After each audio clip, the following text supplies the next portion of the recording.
নন্দীগ্রাম প্রত্যেকবার ভোটে high voltage Nandigram, এবারও নন্দীগ্রাম। আজ দিনভর কি হবে নন্দীগ্রামে? আমার সহকর্মীরা নন্দীগ্রামের বিভিন্ন জায়গায় রয়েছেন। সোনিয়া রয়েছেন এই মুহূর্তে আমার সঙ্গে। সোনিয়া, তোমার মাধ্যমে নন্দীগ্রাম, সকাল 7টা বাজতে এখনো কিছুটা সময় বাকি, তার আগে নন্দীগ্রামে কি দেখছো? একেবারে অতনু, ঘড়ির কাঁটায় এখন 6টা 16 বাজে এবং আমি এই মুহূর্তে নন্দীগ্রামের 27 নম্বর বুথে রয়েছি।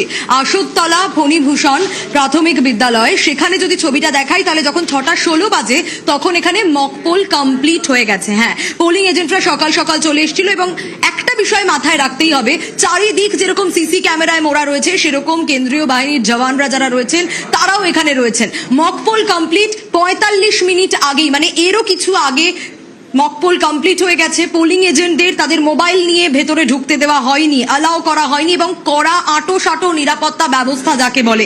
শুধু তাই না, শুধুমাত্র প্রিজাইডিং অফিসার যিনি রয়েছেন তার কাছে, প্রিজাইডিং অফিসারের কাছেই মোবাইল থাকবে, কিন্তু সেটাও সুইচড অফ অবস্থায়। এবং এছাড়াও আরো যারা রয়েছেন তাদের কাছে, ভোট কর্মীরা যারা রয়েছেন তাদের কাছেও থাকবে মোবাইল, কিন্তু সেটা সুইচড অফ অবস্থায় থাকবে।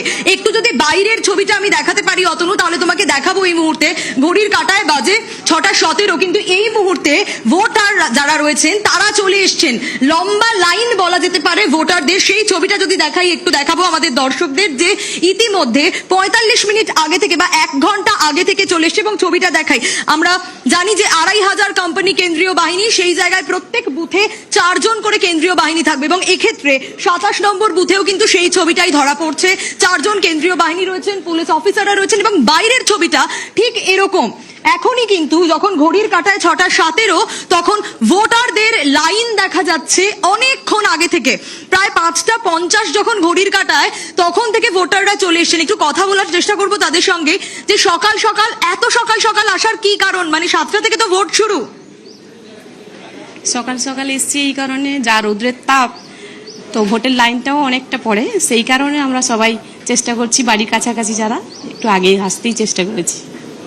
সকাল সকাল আসার কি কারণ? এটাই কারণ যাতে বাড়ি কি কাছাকাছি? হ্যাঁ, আমাদের বাড়ির সবাই 1 কিলোমিটারের ভিতরে। আমাদের এখানে শান্তিপূর্ণ ভোট হয়, আমাদের এখানে কোনো গন্ডগোল নেই কোনো সময়। এখানে নন্দীগ্রাম এমনিতেই উত্তপ্ত থাকে ভোটের দিন, তার উপর তাপমাত্রার পারদ তো চড়বেই। যত বেলা বাড়বে তাপমাত্রার পারদ চড়বে, গরম বাড়বে। তাই সকাল সকাল এখনো বেশ কিছুটা সময় বাকি, তার আগেই ভোটের লাইনে দাঁড়িয়ে পড়েছে নন্দীগ্রামের মানুষ।